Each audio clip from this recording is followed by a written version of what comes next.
All right, everybody, welcome. Can everybody hear me? For those who don't know, I'm Jay Sexton, director of the Kinder Institute on Constitutional Democracy here at Mizzou, and I'm just delighted to end this lecture series, or to begin the end of this lecture series tonight by saying thank you all for coming to so many events this year. Big round of applause to all of you guys. Extra credit for whoever can catch whichever country I've missed, but in this series we've traveled around the world. We started with South Africa, then we went to Italy and France, then we went to Australia, then we went to Mexico, Iceland, Korea, Japan, Kansas. Am I missing any? I think I hit everywhere. Oh, yes, and tonight, last but definitely not least, we're going to go to Great Britain, which, of course, the American colonies were part of in 1776. We might hear about that tonight. Before we begin, I do want to give a few warm words to some special guests, including our Kinder Institute Advisory Board, many of whom traveled to Columbia today. They hold my feet to the fire in the advisory board meeting in the early afternoon, and then we get to have fun at an academic event. But we're so grateful to the advisory board for all of their support. If we could give them a round of applause. We also have, and this is really special, a large number of our alum from our MA program and our exchange programs with Great Britain and Oxford University in particular. Each year we send students from Missouri on spring break programs. We send them on summer programs. We run some bespoke exchanges where we swap students from Mizzou and Oxford, and they change places for a year. And it's one of the most special sets of programs we run. Can I ask all the students that are here, or the alum of these programs and the MA program in particular, to stand up? How many people do we have here tonight? Stand up and dance. There we go.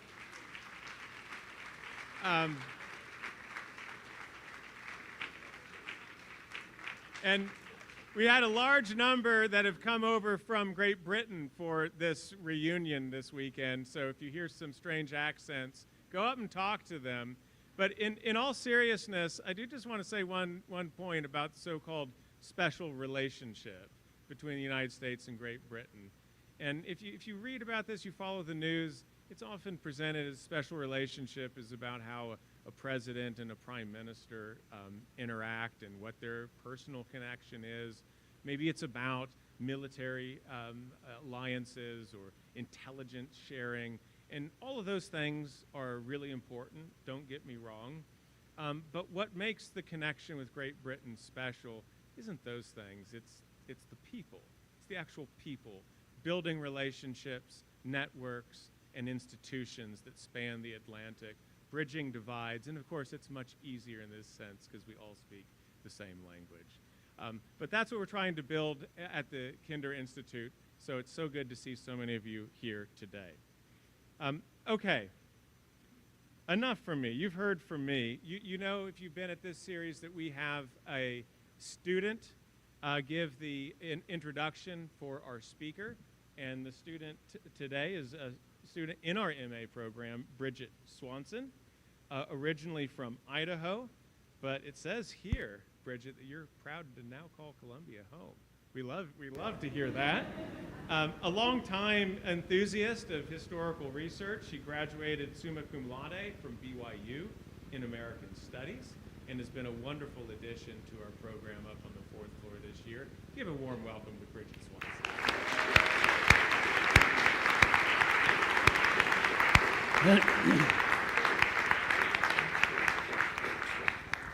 Thank you, Dr. Sexton. I am honored to have the opportunity to introduce the speaker that I have been looking forward to since last summer when I first heard that he would be coming here to Mizzou. We have made it at last to the grand finale. I can think of no better place to end our globe-trotting tour of America at 250 than the very nation that made the Declaration necessary, making July 4th a date of significance. We are in for a treat tonight as Dr. Lawrence Goldman presents a historical meditation on the relationships between the United States and the United Kingdom across the major episodes of American history. I can think of no one better qualified to describe what British reactions to American milestones reveal about both nations' evolving identities. Dr. Goldman studied British and American history as an undergraduate at Jesus College, Cambridge, then at Yale University with the Harkness Fellowship before returning to Cambridge to study Victorian social science and change for his doctoral degree. He has published extensively about Victorian education and reform in Britain, as well as serving as director of a massive undertaking, the Oxford Dictionary of National Biography, from 2004 to 2014. Following that, he spent 3 years as director of the University of London's Institute of Historical Research.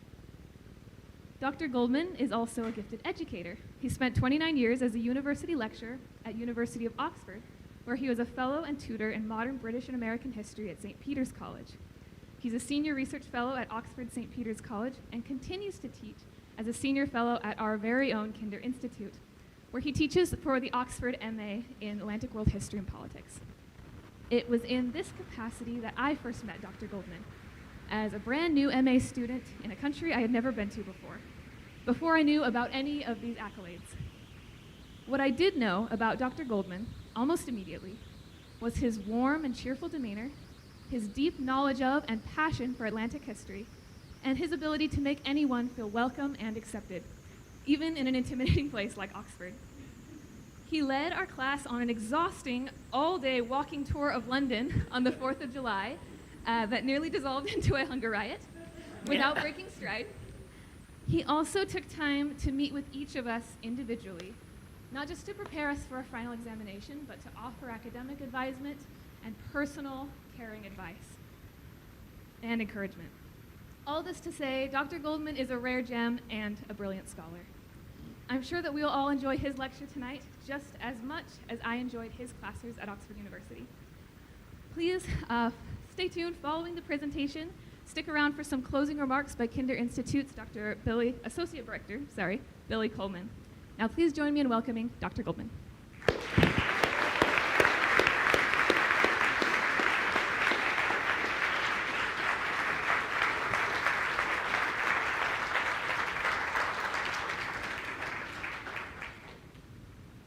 I hope you can hear me. Is that right? Can you hear me? Very good. Excellent. Excellent. Okay.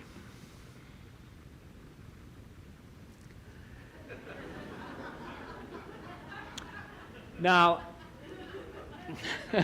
okay. Jay Sexton, who I've known for 30 years now, Jay said to me that these lectures had to have something of oneself situated in them. And I've taken him at his word this evening, and I will begin and I will end with something about myself. But if you think you're going to get a kind of pure British patriotic view of the American Revolution, think again, because I could have been an American.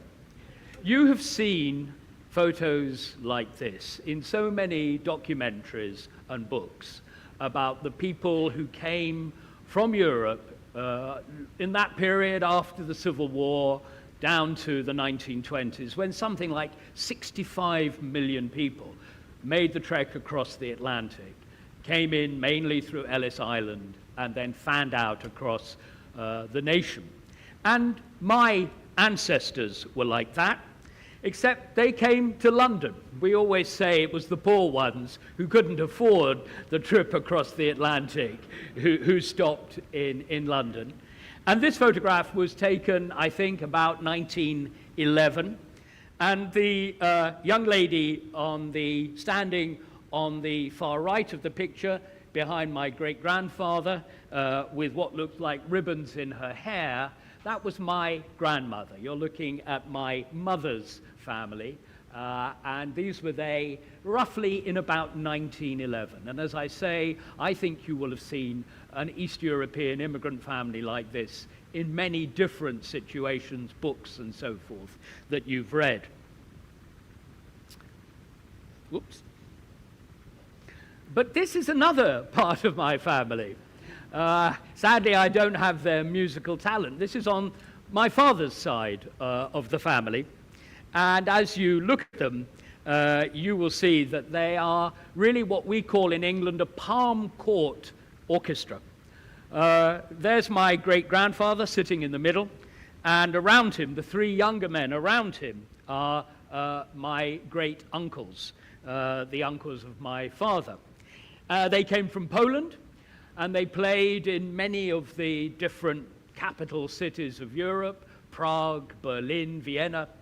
And eventually, in the early years of the 20th century, they came to London. And they really liked it, and they stayed. They liked the openness, the tolerance, the liberality of the city, and they put down roots. And I'm ashamed to say they gave up their musical instruments and just did conventional things instead. But they began as an orchestra. But they made the decision, as it were, the positive decision to stay in London. It wasn't by default. They actually wanted to stay in London.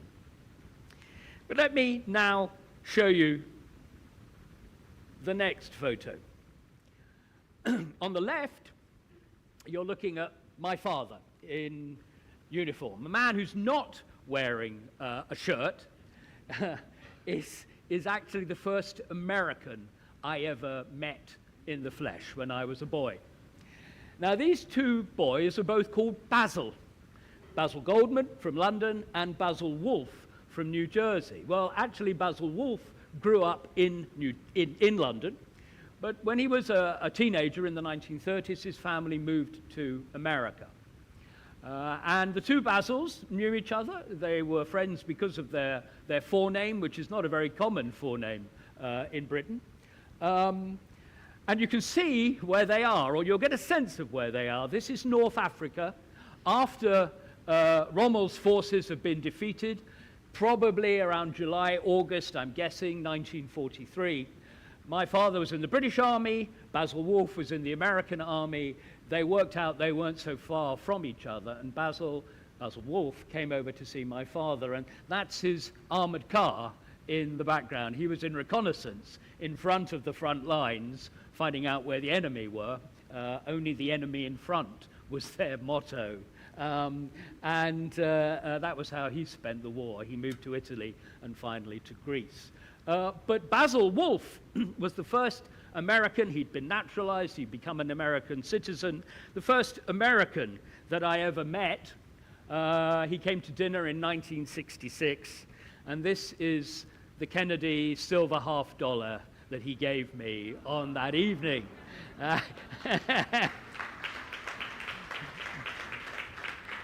I'm ashamed to say it took us quite a while to find it, but we did. We did. My wife has spent days scouring the drawers, but we got there. We got there. So America always somehow bulked large in our imagination. I didn't study any American history until I went to university in Cambridge in my second year there, because it's not really something, in those days anyway, that young people in high schools studied. We tended to do British and European history. But I was very influenced by what was going on in America in the 1960s and the 1970s, and I can tell you exactly, almost to the square foot, where I was when I heard that John F. Kennedy was shot in 1963, when the Saturn V blasted off, and then a few days later, Neil Armstrong and Buzz Aldrin walked on the moon. I know where I was when Nixon resigned in 1974. I sent a postcard from rural France to my parents, which I still have. Keep all the newspapers. I needed to find out about Tricky Dicky and what had gone wrong. I know exactly where I was when the last Americans on those helicopters hanging on left Saigon in 1975. And I can remember exactly where I was watching the bicentennial celebrations on July the 4th, 1976.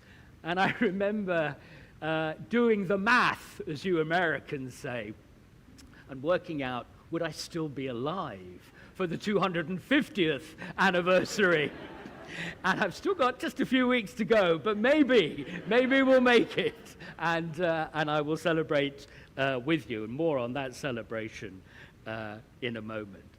But we must do some serious history.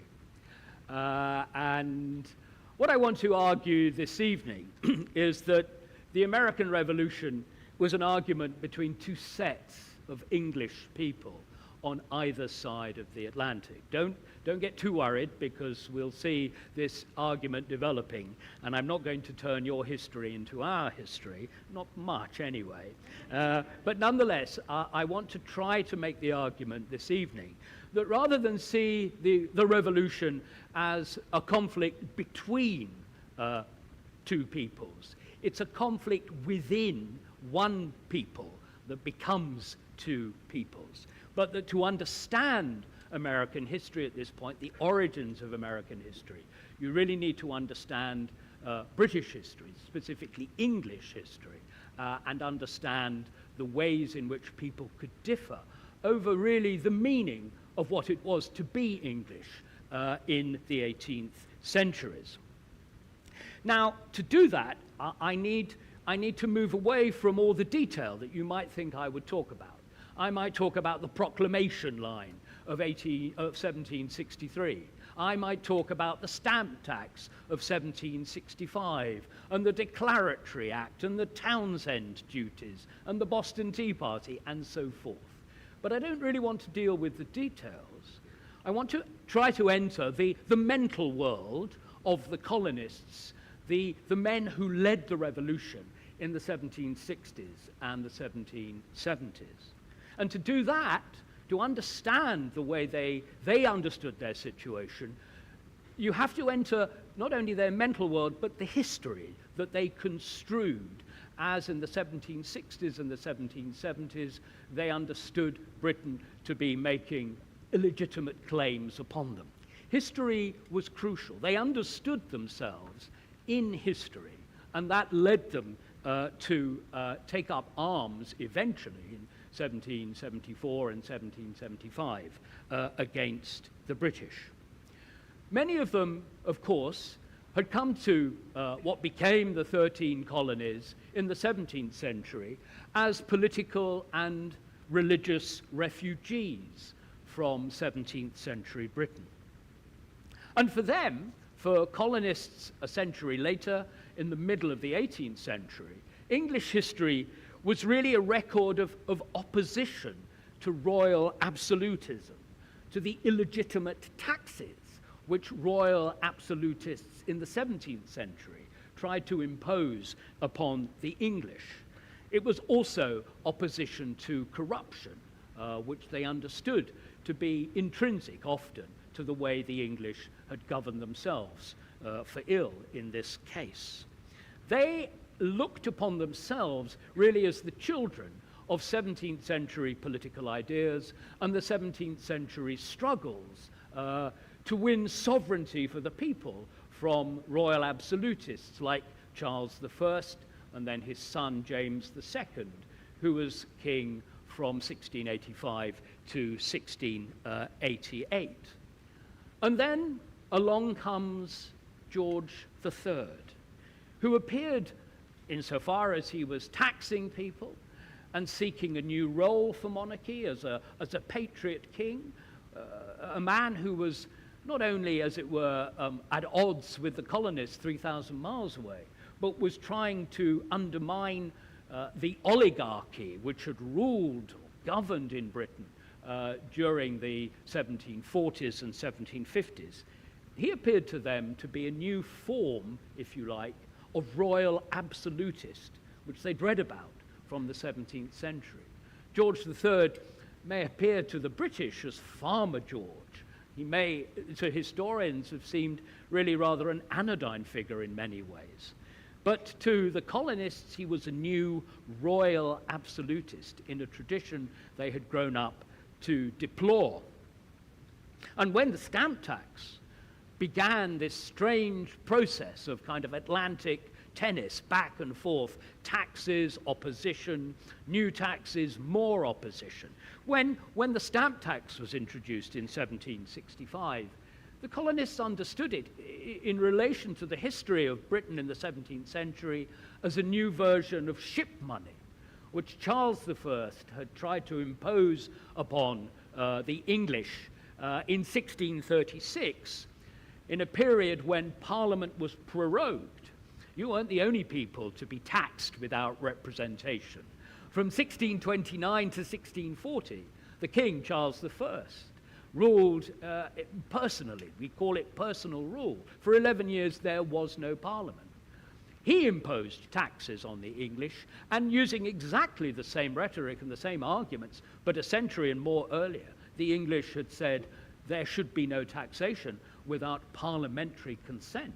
And we cannot consent because Parliament isn't meeting, and the King will refuse to draw Parliament together. And so in this situation, you see parallels. Corruption also was a theme.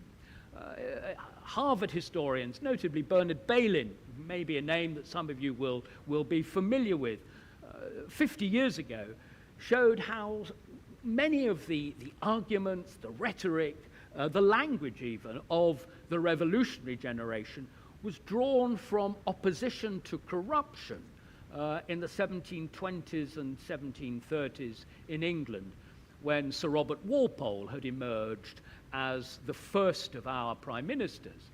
He was prime minister for 21 years, which is rather more than some of our prime ministers in recent times have managed, and it looks as if the current incumbent won't last much longer. He'll manage 2, if that, not 21. But Walpole was infamous for his corruption, and the literature of opposition to Walpole fed into the way the colonists understood England, but understood also their own situation. And then along comes a new king in 1760, determined to change things, who makes his personal tutor, the Earl of Bute, the new prime minister. That seemed like corruption of a sort to the English. And by the mid-1760s, it's not just in Boston and in Philadelphia that crowds are in the streets opposing British policy. They're in the streets in London as well, led by a scurrilous and scabrous character called John Wilkes, a true populist.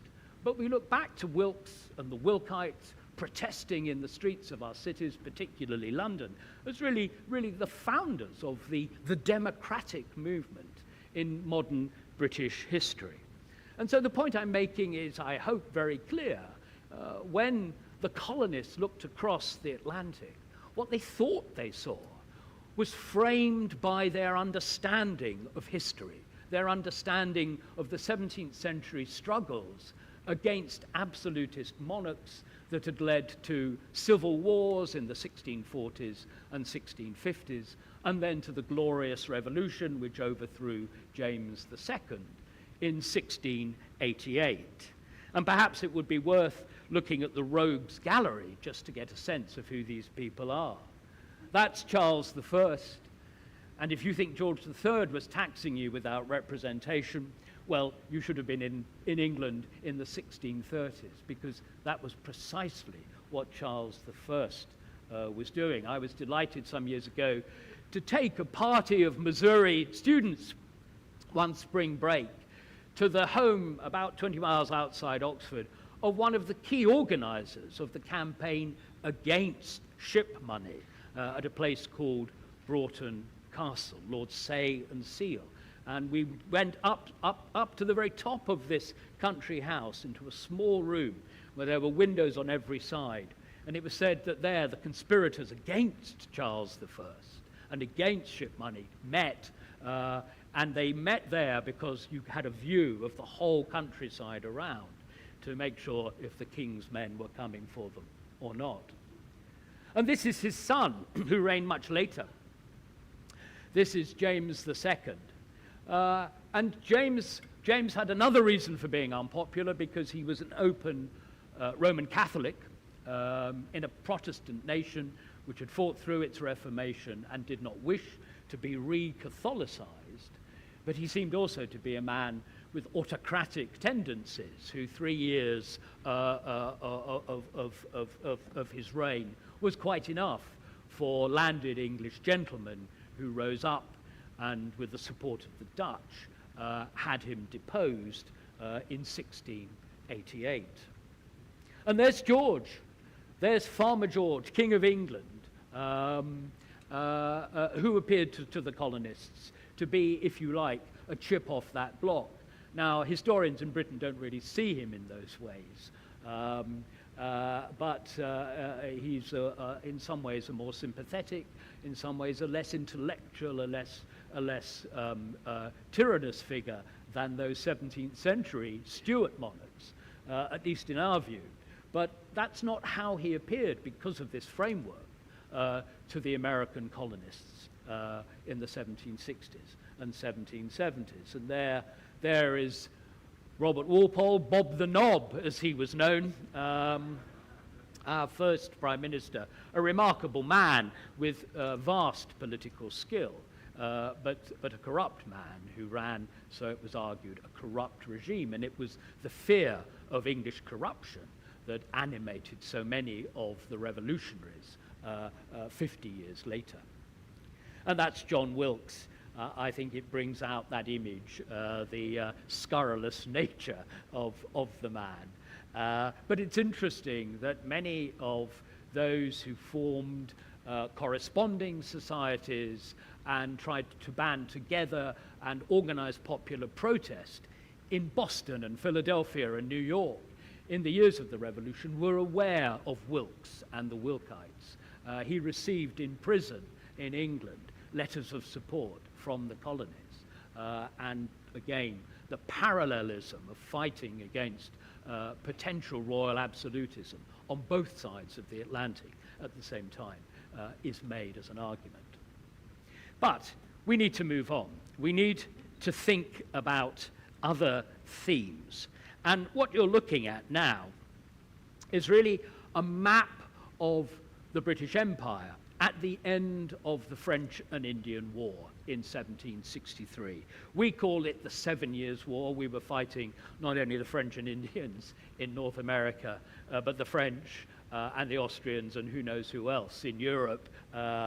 And we emerged victorious. And this was the British Empire as it was at the time of the Revolution. This is 1763.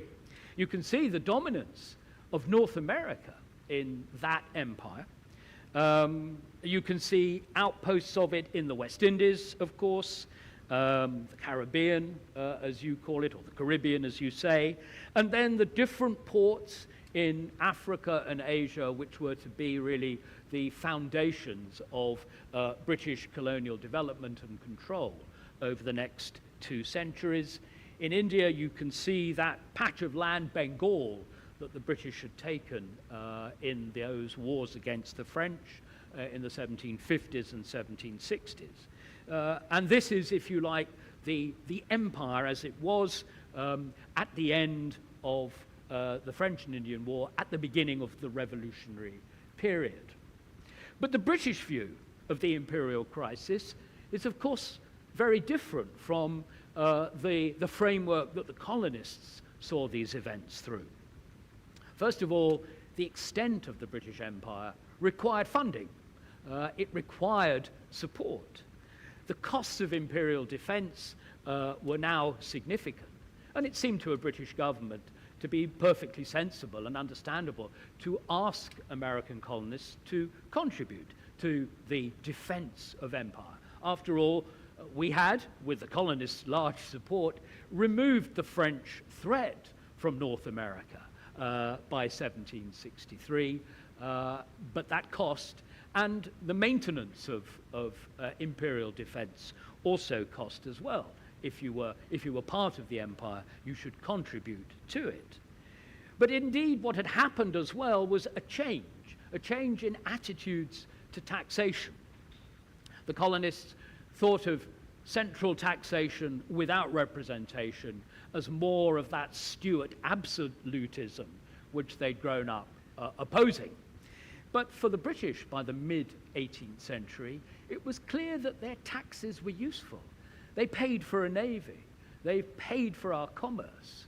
They ensured that we became, if you like, a richer nation. The landed classes undoubtedly complained when the land tax reached 4 shillings in the pound, 20%. But they understood that the defense of the empire and indeed its expansion was going to be advantageous in a purely economic sense. And so they were prepared to, if you like, move away from a rights-based argument behind taxation to a much more utilitarian calculation of the advantages, the costs, but also the benefits of running a taxed empire.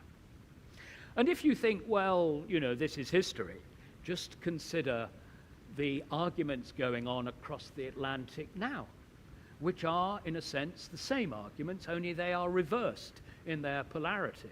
Because it's now an American president, and it has been several American presidents. It's not just Mr. Trump. It goes all the way back for a generation. American presidents have asked the British and Western Europe to contribute more to the communal defense of the Atlantic. And as you know, the Europeans have been somewhat slow to put their hands into their pockets. They haven't used a rights-based argument. They haven't complained that they don't have representation. They just haven't paid up. I simply make the point, history is rather strange in the way it repeats itself. And 250 years later, there is still an argument about the cost of Atlantic defense, only it works in a different direction today. Now, we know, of course, about the impact of the revolution on America. But what about the impact of the revolution on Britain? And there are several things to be said. It led to a short-term political crisis in Britain.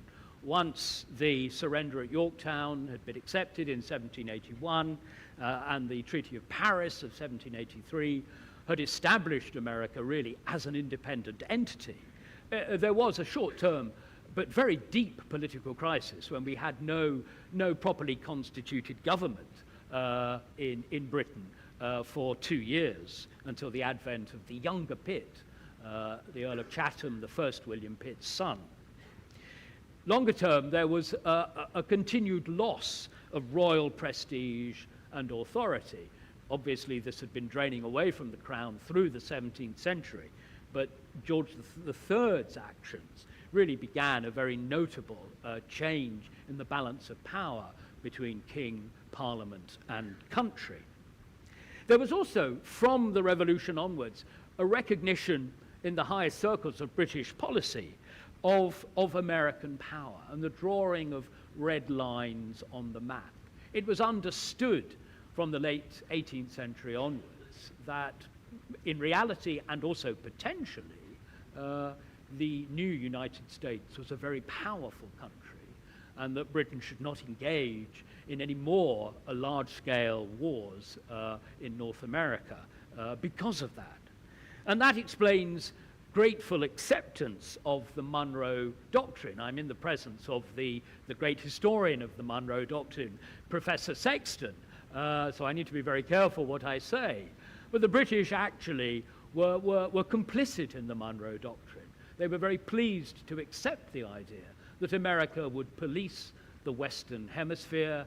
They would keep European empires out of the Western Hemisphere because the British had already decided after the defeat at Yorktown that they would no longer play politics, play imperialism in the Western Hemisphere. And by keeping out other continental empires, they, as it were, saved Latin America for British commerce. They made it possible for the British to move in and trade most actively with the new Latin American republics emerging from the end of the Spanish Empire. There was also an adverse effect of the revolution in the Caribbean. The slowing of the emancipation of slaves in the British-held islands of the Caribbean, Jamaica, Barbados, Guyana, places like that.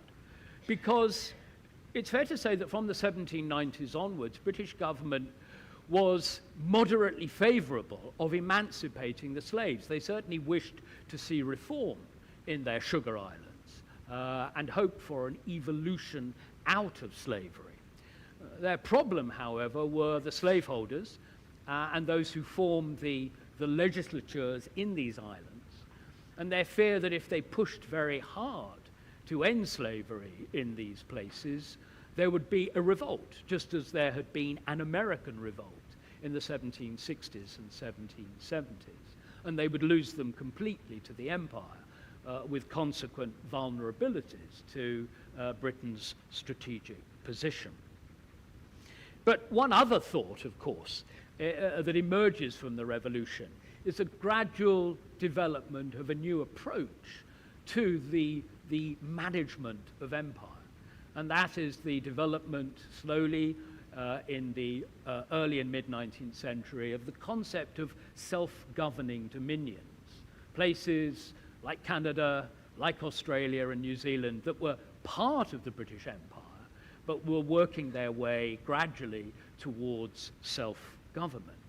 And it's not an impossible thought experiment. You may not like the experiment, but it's not an impossible thought experiment to imagine that as an alternative outcome of the American dilemma. Imagine if the grievances felt by the colonists had been answered successfully and creatively by London, and the tension between the 13 colonies and Britain had not erupted into war and revolution and independence.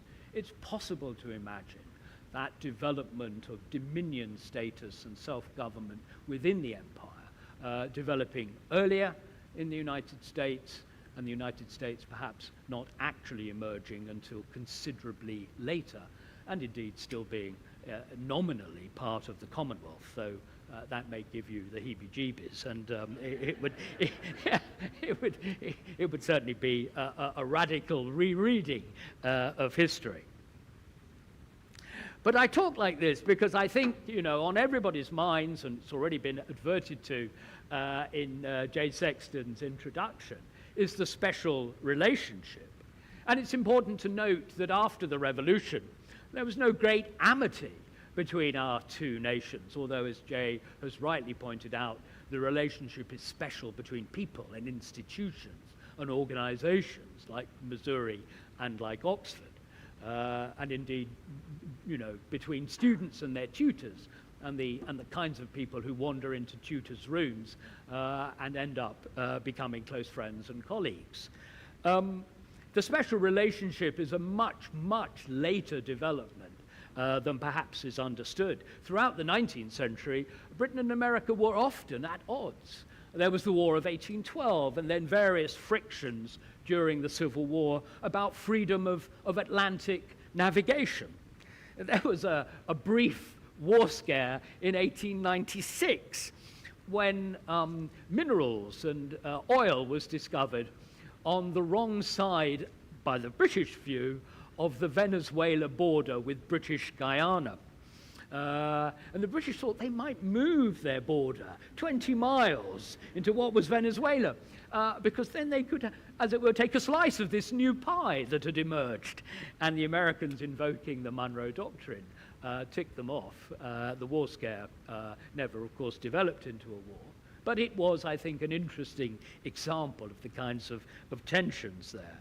Irish influence in American politics to this day has been a complicating factor in the relationship between Britain and the United States. And it is a constant in your politics, and it's caused difficulties of different sorts for the 150 years and more since the Irish famine of the 1840s led to more than 2 million of the Irish emigrating to the United States in the subsequent decade and putting down roots in many of the newly emerging cities of the Northeast and the Midwest. There was a general American disposition to be anti-colonial, and in the late 19th century, the great colonial power was, of course, Great Britain. And many Americans, as it were, if asked at that time, which country poses the greatest threat to the United States, would have said, well, probably Great Britain. So we must ask ourselves, when the 20th century alliance between our countries was consummated, as it were, in 2 world wars, we must still ask the question whether that is, if you like, the norm, or whether it is aberrant. And that's a question we're asking ourselves, and indeed have been asking ourselves for some decades, as Britain is caught between its Atlantic associations and also its European associations. Many, many Britons came to America in the decades after the Revolution to take the temperature, if you like, of the great American experiment. There are literally hundreds of memoirs and travelogues about post-revolutionary America that were written by British authors. One story that resonates in Oxford is the interest of the writers of these travelogues and memoirs in the American fascination with ice. Now, in the 19th century, if you read these travelogues, people going around the United States, they so often advert to the fact that Americans loved ice. They put ice in their drinks, they ate lots of ice cream, they had special designs for ice houses. Ice was, as somebody has said, civilization, and the Americans believed in civilization, and they had lots of ice. Now, this runs through 19th century travelogues. But those of you who've had any experience of Oxford will know a common kind of urban legend in the university, which is that when any Americans arrive in colleges, go up to their rooms and have just about caught their breath, they phone the porter's lodge of these Oxford colleges where they're staying and ask the porters, where are the ice machines? I have to tell you that, 16th century colleges like Corpus Christi, as far as I know, don't have many ice machines. It's just not something that the British are used to. But anyway, ice is part of the kind of special relationship. But these travelogues are interesting. I mean, they're fascinating to read, and I've enjoyed many, many days over the past 40 years reading them.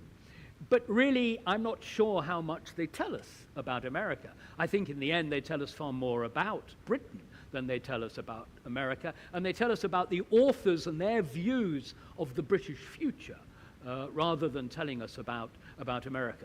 America is a kind of mirror into which the British look and see themselves perhaps a generation or two further along the democratic road. America is ahead of us in the development of full democracy, and we must learn from them.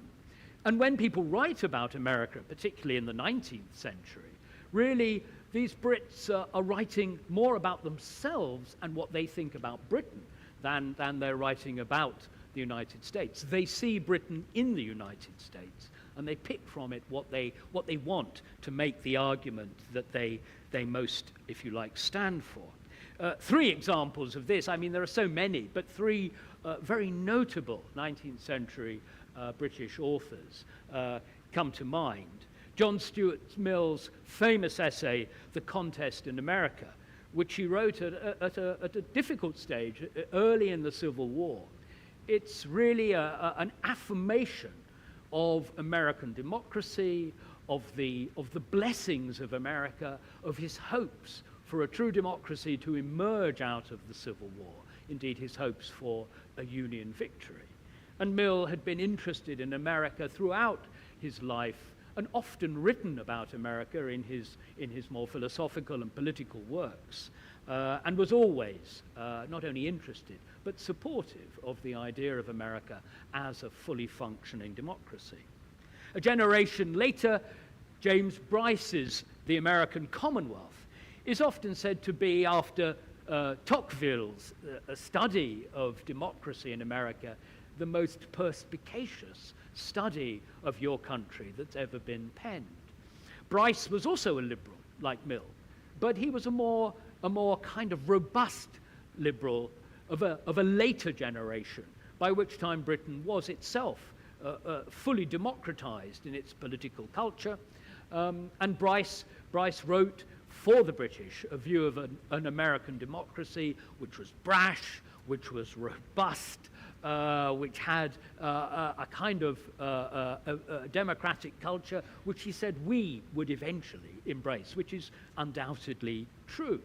And he was definitely trying to show us the British future in the American present, as it were.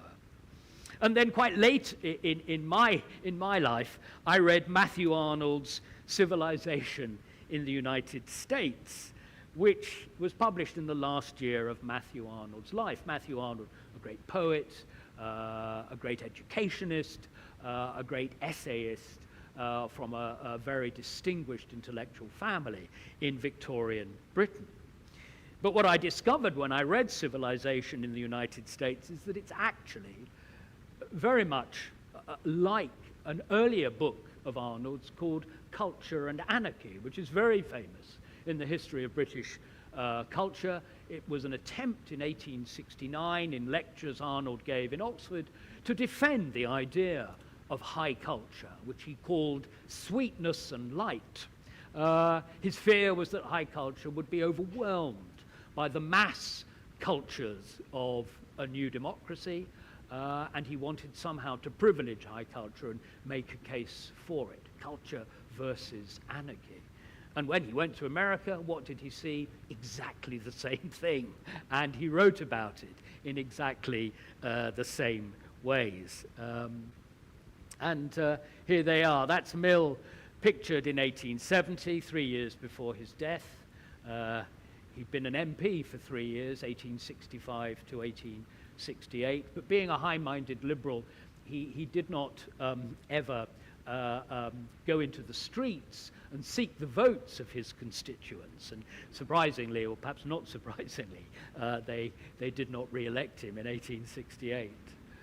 You don't see James Bryce terribly well there in Edwardian formal dress and the top hat, but that's Bryce. He was an intellect, a liberal minister. He was, of course, ambassador here in the 1880s, a very notable British public servant. And that's Matthew Arnold, Culture and Anarchy, and then 20 years later, Civilization in the United States. But they are the same book, effectively. Now, America emerges in these different travelogues, as I say, as a conservative's nightmare and a liberal's haven.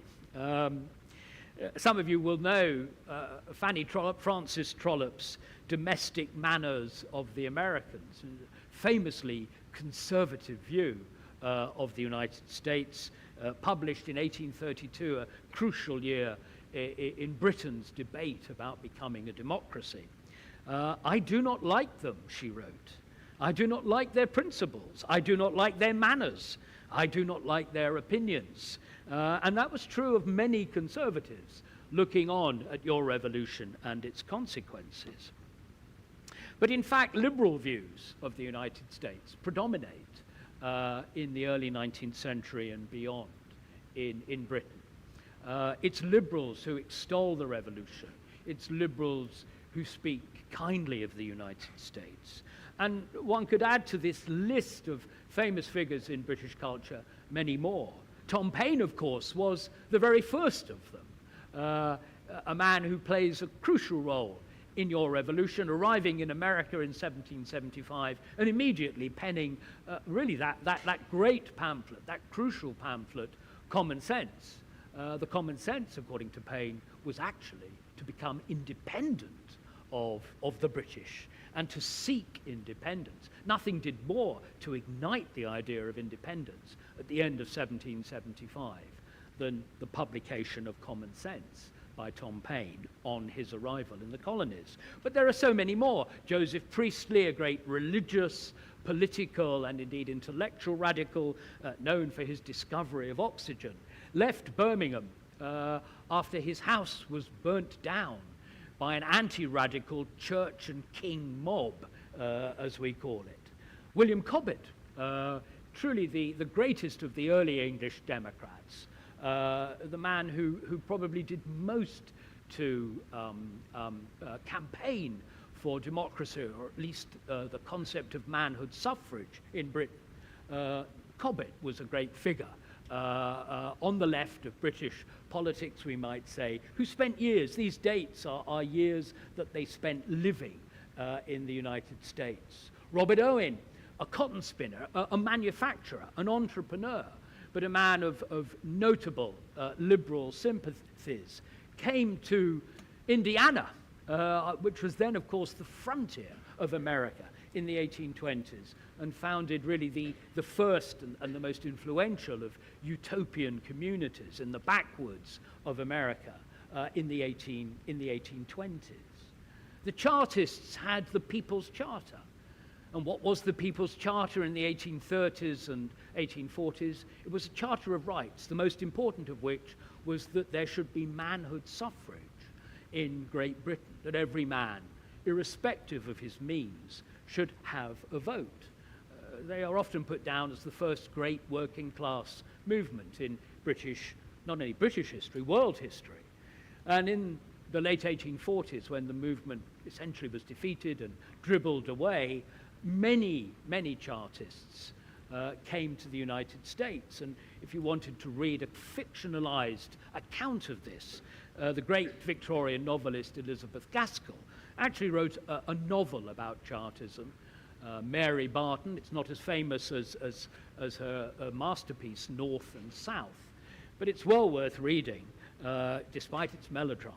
And at the end of Mary Barton, what was there to do but to go to America? That was her solution. That was the way she ended her novel, that working class radicals should get on a ship and go to America. But you will be aware of the reversing of political positions in the 20th century. Because now it's not, if you like, the left who are most supportive of the revolution and all its works, the United States. It's actually conservatives in Britain. There has been a transmigration, we might say, from left to right. The rise of British socialism in the 20th century has led, of course, to new kinds of ideology in British politics, the rejection of some of the liberal values that made America in the 19th century and that still pertain in your society, particularly, obviously, your association, your strong devotion to free market liberalism. And British socialists have tended to be far less enamored with the United States than British liberals were a century before them. And then there has been a transformation in British conservatism. Mrs. Trollope's descendants, if you like, are quite at home in the more commercial, industrial, and meritocratic culture of the United States than she was, or the aristocrats, the landed aristocrats of the early 19th century were. Those who held land looked askance at Yankee commercials after the Revolution. But today, British conservatism is much more like American conservatism. And of course, all of these attitudes have been complicated by Britain's complex flirtation with a strong European identity. And that's a story, of course, which isn't finished. It will run and run. And so I give you, of course, the famous quote by Dean Acheson, a Secretary of State in your politics. Great Britain has lost an empire and has not yet found a role. You may not be aware of that quote, but I grew up with it ringing in my ears because the British were very aware of that quotation. He said it at West Point in December of 1962. And in a way, I believe he was right. It's gone through my life, in a sense, that problem of where exactly does Britain stand. And it affects the special relationship, and of course it affects as well our positioning between the United States and Europe. Now, I'm running out of time, so I'm going to move ahead. And I'm going to try to end by putting myself back into your history, because that was my brief. Jay wanted me to situate myself.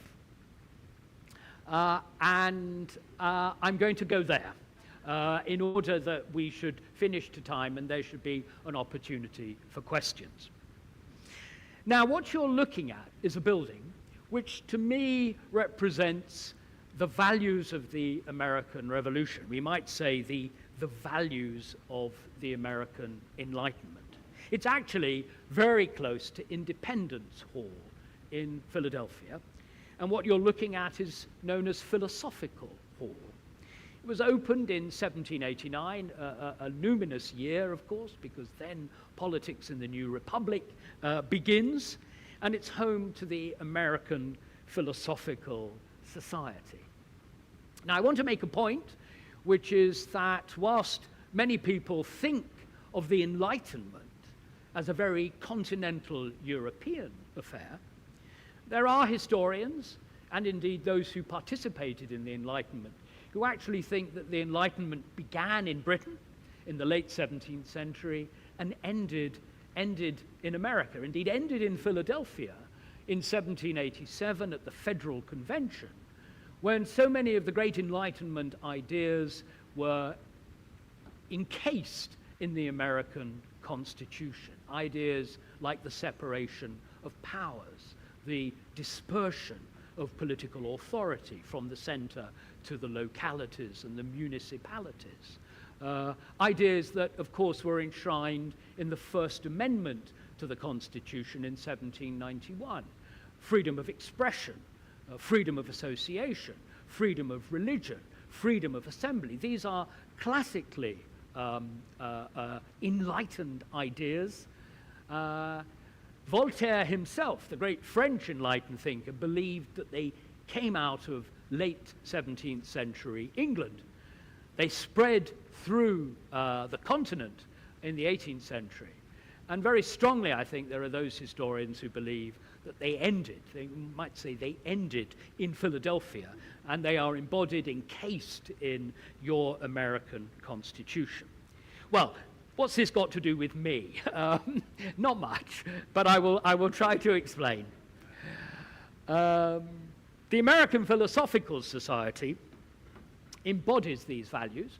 It came actually out of Ben Franklin's various enterprises of sociability in the city of Philadelphia. The Leather Apron Club that he ran, and known as the Junto, and various attempts to bring together the Philadelphian elite to discuss the new ideas, the science, the enlightened values of that period. Now, in 2004, as Bridget mentioned, I became editor of the Book of the British. It's more than one book. It's 60 volumes and 70 million words. It's the longest ever single work in the history of the English language. And it was republished in 2004, entirely rewritten. It had started in the Victorian period, and I looked after it as the general editor for 10 years.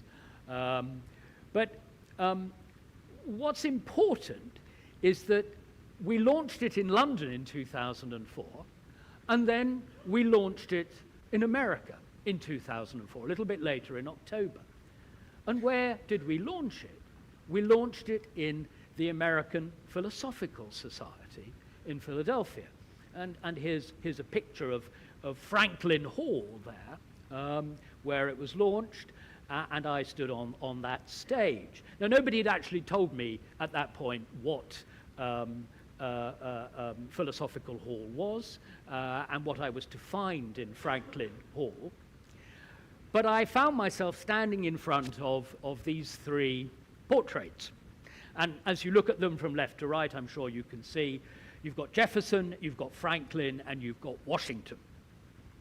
Well, this allowed me to make a joke. My joke was that the empire strikes back. And the reason I could say that was because all three of these founders of the Republic are in the Oxford Dictionary of National Biography, are in the Great Book of the British. They, each of them, have a biographical essay of some length, it must be noted. There are 60,000 biographical essays in the Dictionary of National Biography. And many of the founders of the Republic, perhaps 36 of those you would look to as founders, have an entry in the dictionary. And that makes sense in terms of my opening remarks, because we see them as Englishmen. They were English. And they came to see themselves as something different, but they began their disputation with George III and his ministers as Englishmen. Now, these are their images in the online version. It's not particularly clear, but that's our Franklin article. You can see George in the bottom there. That's the Washington article, and that's the Jefferson article. And you may, of course, consider it a piece of imperial overkill to put them into the Book of the British. But it's just worth remembering how British they were. Franklin lived in London for fully 16 years of his life.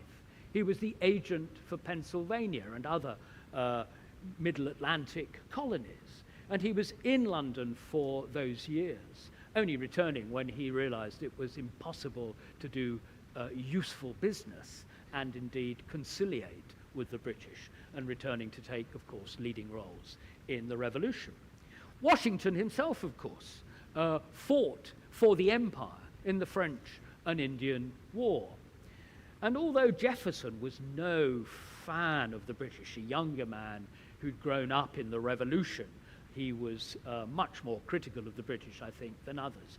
He did make 3 visits to England at different times, though it was the French, of course, that he preferred, as is very well known. It might also be said of Jefferson that he wrote almost the best English of the 18th century. He was a fine stylist in English, but he lived in Virginia rather than in London or in Sussex or in Suffolk, where I now live.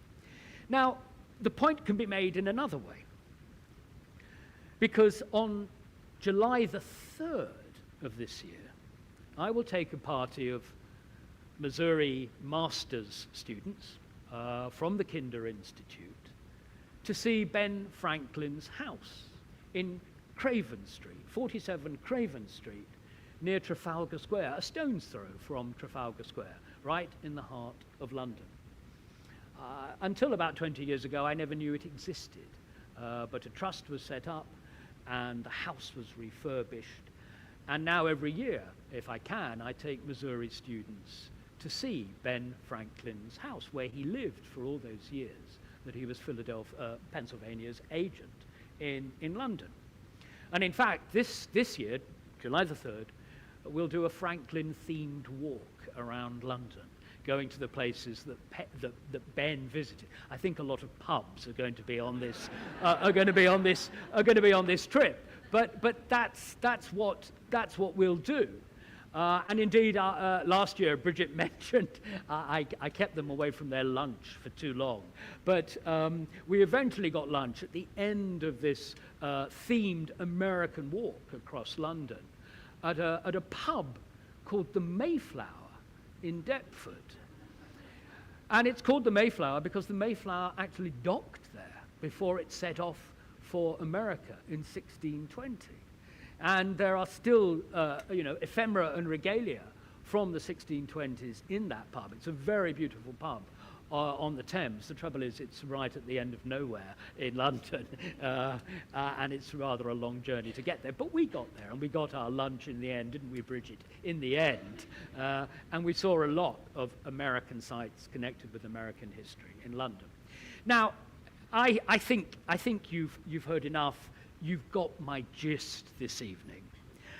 I'm not arguing that the American Revolution was just a sort of aspect of British history, a sort of misunderstanding between peoples who should have remained as one and who, through the special relationship, are still as one, because that's not at all what historians would want to argue, and it's not true. But I do want to argue, I do want you to appreciate the revolution is a world historical event, but it's one that came out of deep divisions between people who saw themselves as English on both sides of the Atlantic and who quarreled over exactly what that meant. What did it mean to be English in the mid-18th century? But the revolution was a kind of closing act of an enlightenment that began in Britain, that moved to continental Europe, where I think arguably it never fully took root, but then moved finally to America at the end of the 18th century, and was the intellectual and cultural context for your revolution, which brilliantly enshrines Enlightenment ideas in a way I think that no other national formation of the Enlightenment can show us. You are the finest product of a European and English Enlightenment, and that is another of the reasons why, if you like, we should think of the American Revolution in this broad Atlantic context. Thank you very much.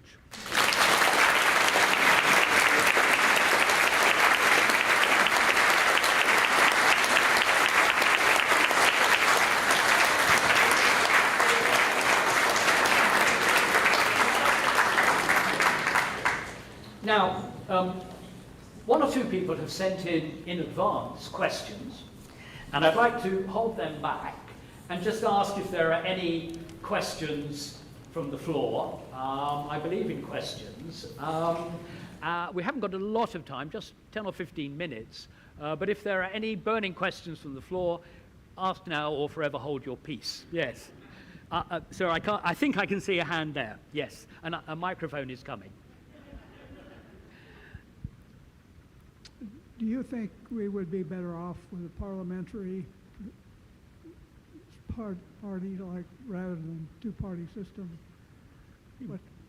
What's your feeling about that? Yeah. Would you be better off with a parliamentary system as opposed to your presidential system and your separation of powers and the structure that you've lived with since the revolution? As it happens, sir, your question is very like questions that have been sent in advance, and perhaps I'll try to take them all as one. One of the questions that I received is, when King Charles and Queen Camilla recently visited our president, he defended the importance, I think this means King Charles, defended the importance of democracy and supporting the Constitution. I'm not sure Donald Trump might have said that, but anyway, is this the main priority or message from the British people and Parliament to Americans? So there's some overlap there. And then someone else has written in to ask this question: how would the British constitutional system hold up against a Trump-type Prime Minister? Okay. Let me, I suppose, answer all these questions, at least make one point at the beginning, which is that I think there are many different ways to skin a cat, as they say.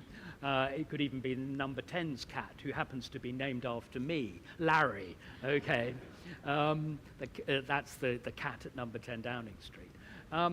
I wouldn't for a moment think that, if you like, your problems might be solved by having a parliamentary system. There are, if you like, advantages and disadvantages to both systems, if you like. The fact that you have a directly elected president, in a sense, gives that person great political capital because he has been directly elected, and in a sense, therefore, gives your executive a much greater independence of action, which you may like at times and dislike at other times, than a prime minister in a parliamentary system, who is a member of Parliament, and it must be constantly watching the state of Parliament and his or her position in it in order to fulfill the function. And that's only one of the many differences between our systems. I mean, I would not, how can I put it, I would not want to give you the British House of Lords. 100 years ago, the House of Lords was purely a hereditary chamber. Everybody who sat there by right of the fact that they had an ancient ancestor who had been ennobled by a monarch whose name we've forgotten. And there were something like 800 of these characters who were never elected by anybody. Well, we've got rid of all of them, but now we have purely our second chamber by nomination.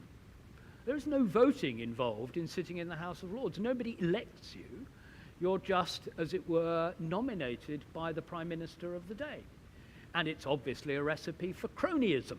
And it is a recipe for cronyism. It's the kind of political corruption that I think the American colonists would have found unacceptable in the 1760s and 1770s. And the sooner, in my view, we have an elected second chamber, the better. But for complex reasons, we haven't got it.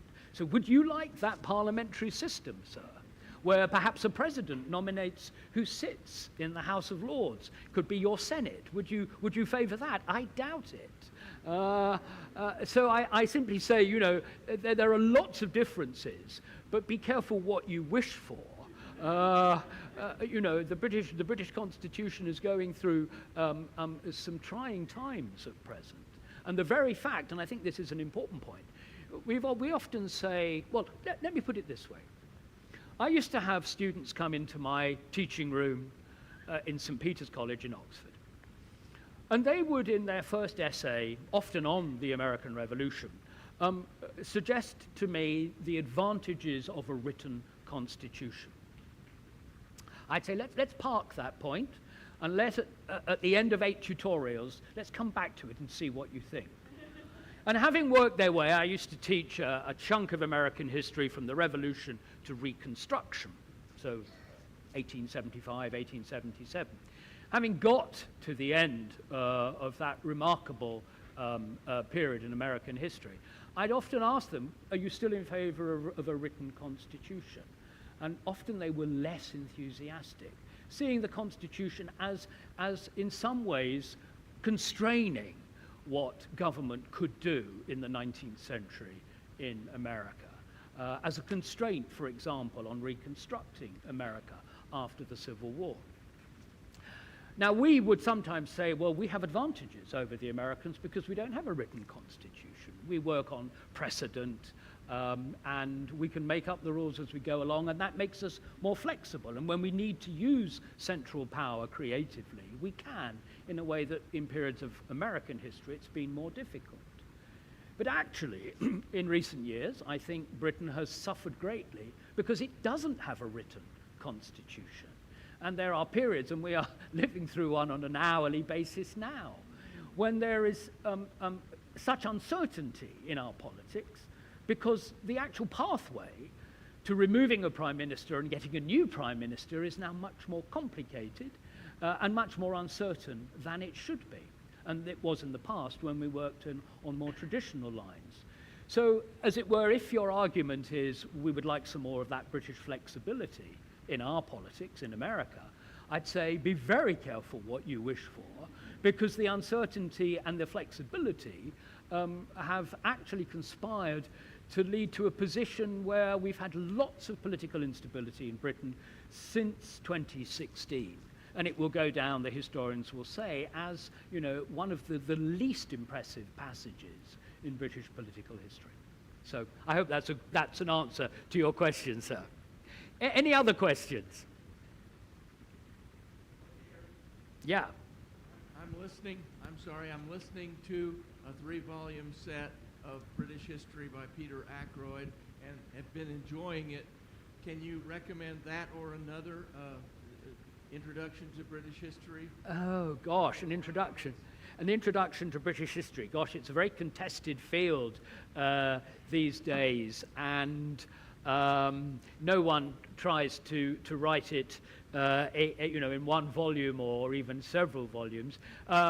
We, the Missouri people, from the University of Missouri, went, as you probably heard today, to Fulton, Missouri, Westminster College, and were shown around the Churchill Museum. One of the things we didn't discuss was, of course, Churchill's writing of British history, his history of the English-speaking peoples. And of course, that's a very interesting concept.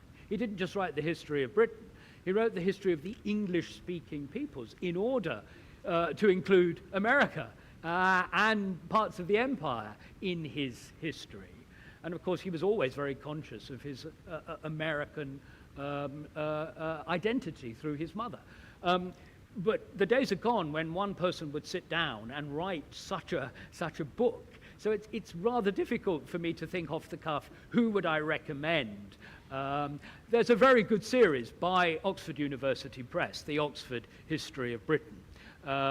It's still not quite finished, but the volumes in that, it's taken about 30 years, but the volumes in that, each written by a separate author, are works of great erudition, though you'd need a lifetime, I think, to work through them. They're not as good, I need to say this, they're not as good as the Oxford History of the United States. And there are some fantastic volumes in that series, which have made Oxford University Press very rich over the years.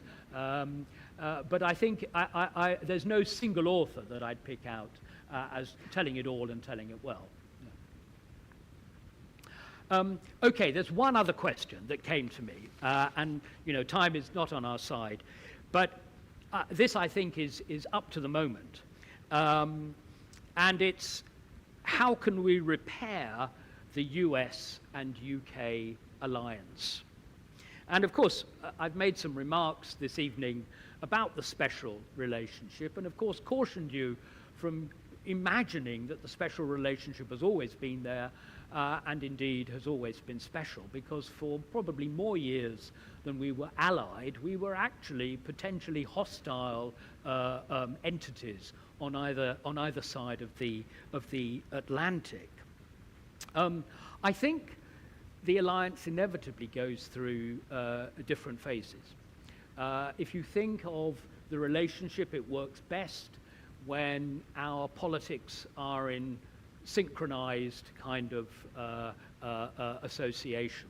It worked well in the 1980s when Margaret Thatcher and Ronald Reagan were their respective leaders, and they had a close personal rapport, and both nations seemed to be turning towards conservative values at that time. It worked again well when Bill Clinton and Tony Blair were in association. So that's in the final years of the 1990s, and there was a close rapport there. And so it falls out of kilter at a moment like this, when Trump is not re-elected, but becomes again your president for the second time, and Keir Starmer and the Labour Party form a government as they did 2 years ago.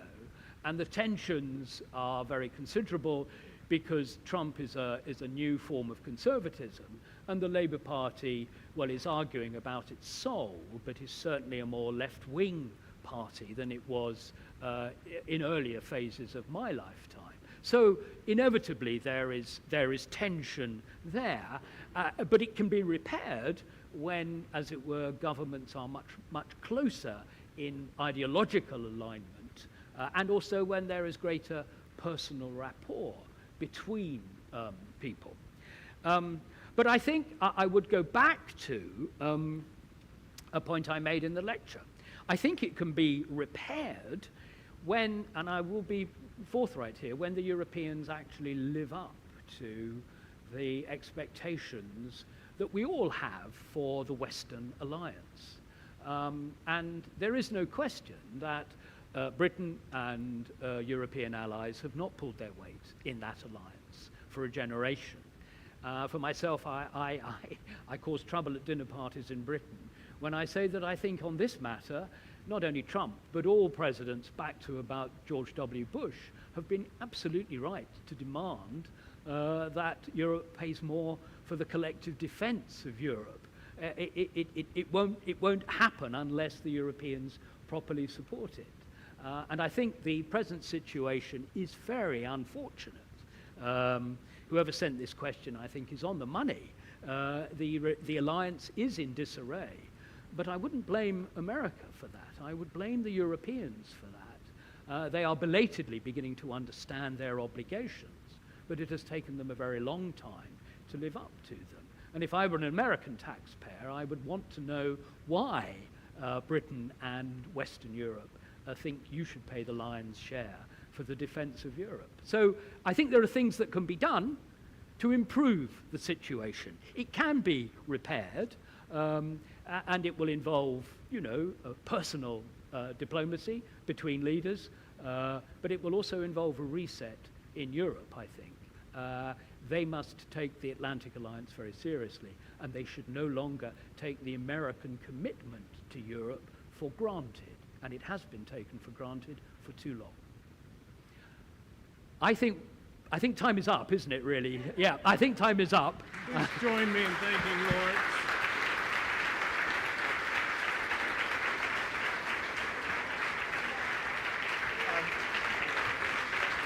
Fantastic, wonderful ending to our lecture series. I'm about to ask everyone to join us for drinks. I believe we have hymns in the background for the English theme. And I don't ever want to stand in the way of people and their drinks at a reception, but there is one more thing I'd like to say. I mentioned at the start that it's a pleasure to welcome members of our advisory board here tonight. And I'd like to take a moment to recognize two of them individually. Alan Atterbury earned his bachelor's degree here at Mizzou in econ, also his law degree. A classmate and friend, Sarah Morgan, earned her bachelor's degree in political science. Together they have, not political silence, sorry. Together they've served on the advisory board here for 10 years since the Institute's beginning. It's been an absolute pleasure to work with them over the years. And since 2019, Alan and Sarah have quietly provided scholarship support for no less than 79 students, helping them attend the University of Missouri,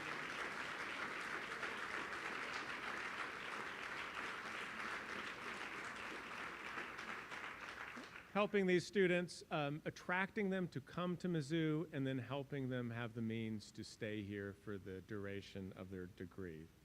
And they're not stopping there. Tonight, it's my pleasure to announce that Alan and Sarah have each generously pledged $1 million in endowment, together totaling $2 million, to permanently establish scholarship funds that will support students at the Kinder Institute on Constitutional Democracy. Give them a big round of applause.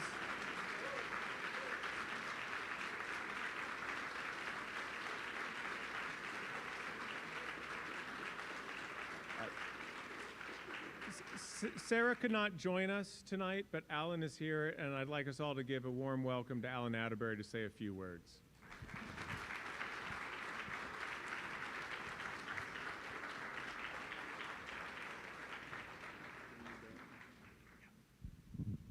Well, thank you, Jay. That was very kind.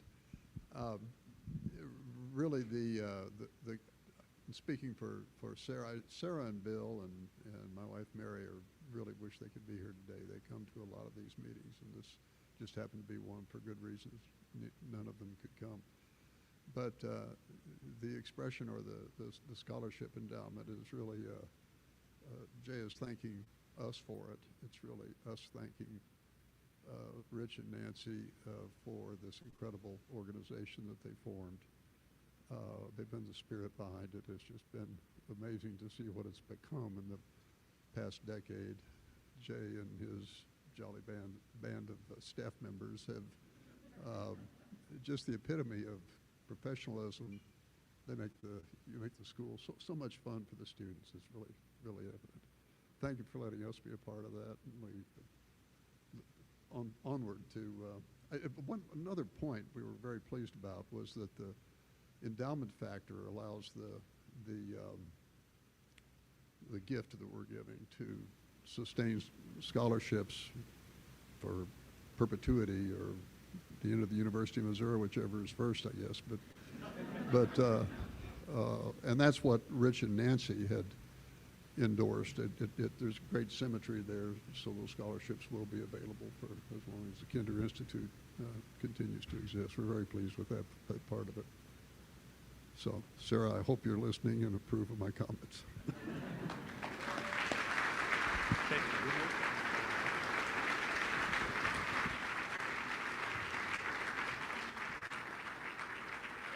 Okay, with that, please join the reception, and don't forget the book from these lectures will come out next spring. So we look forward to a book launch party then.